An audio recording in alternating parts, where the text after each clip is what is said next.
Hello Internet, this is steamrailwilly, and today I'm going to be reviewing the Menards Beta 4.5 Union Pacific F units. And I'm going to start off with saying that these are quite a bit bigger than I originally thought. They do appear to dwarf my poor little Lion Chief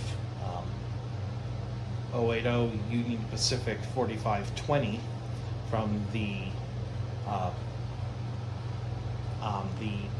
Union Pacific Flyer set, not the recent one they released with the Bluetooth 5.0, but the previous one with Bluetooth connectivity.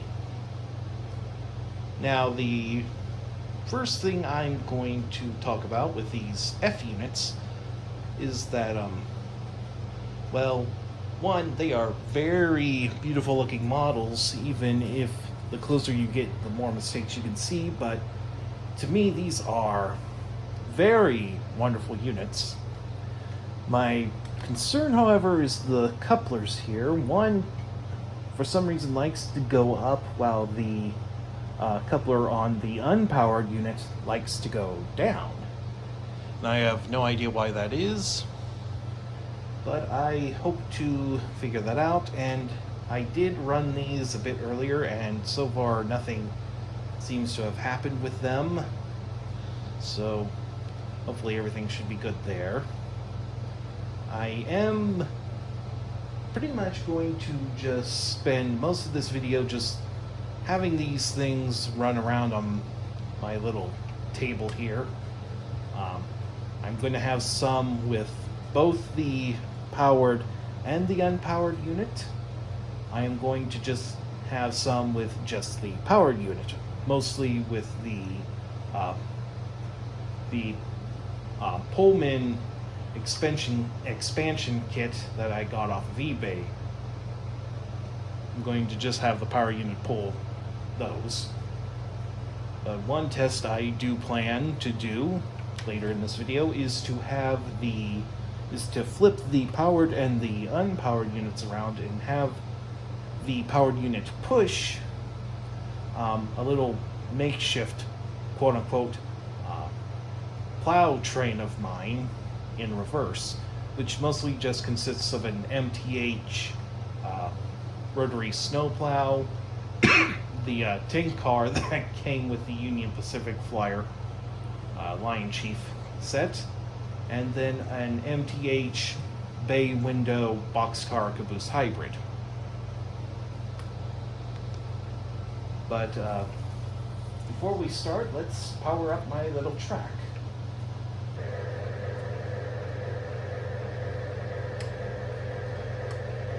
For now, I have the unpowered unit turned off for now, but I will turn that on later during my runnings of these units. But one thing I am going to talk about right now is the remote here.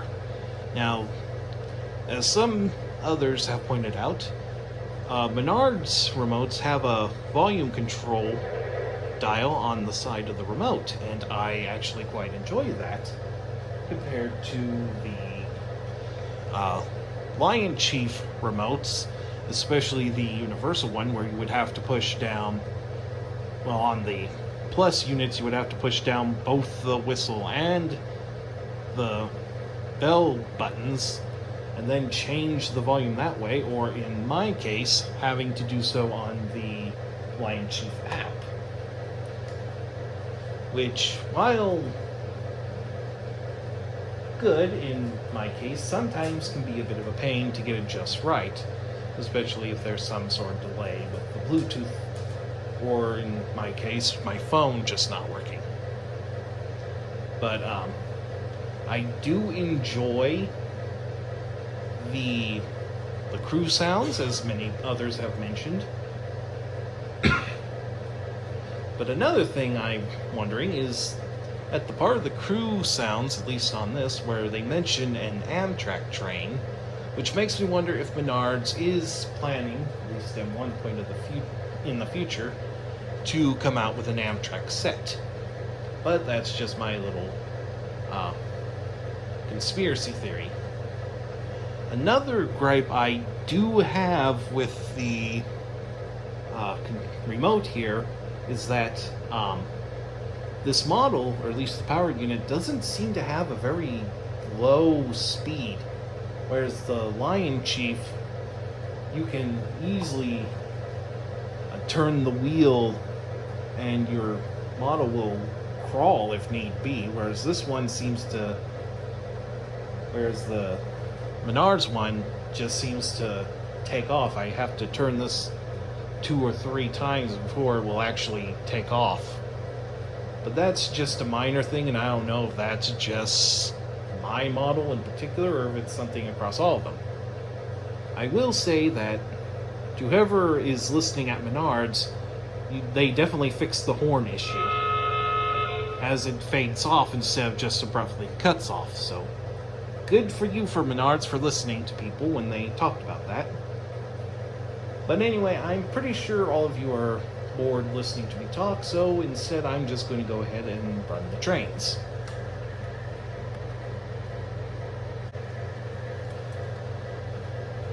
Let's go. Dispatcher, 4694 East is ready to proceed. 4694 East, confirm you're ready. Aligning switches to track 1. Have a good trip.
hope you guys enjoyed watching my Menards Union Pacific F units going around my basic table.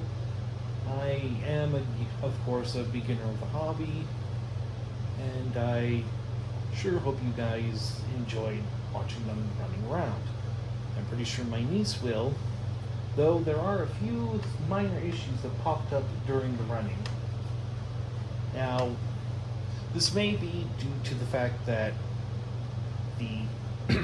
there are traction tires on both the front and the last set of wheels on the powered unit, and I think since going around curves caused those traction tires to kind of squeak a bit. And I don't know if it's the tires themselves or just something with the model, but that's just something I noticed on mine. Another thing I noticed on the non-powered unit here, the wheels they used are the same geared wheels as they used for the power unit, but since the bogie or truck is mostly made of plastic, sometimes that geared part of the wheel likes to rub up against the plastic, and I think that adds a little bit of a drag effect on the locomotive. But other than those few minor things that can be fixed with some lubricant and some oil, those seem to be very minor issues, and above all, I really enjoy these models. And if you plan to get one or have already got one, I would say have fun with them. And I'm going to end the video here, so this is steamrailwilly, so I'll see you further down the line, and until then, this is steamrailwilly rolling off.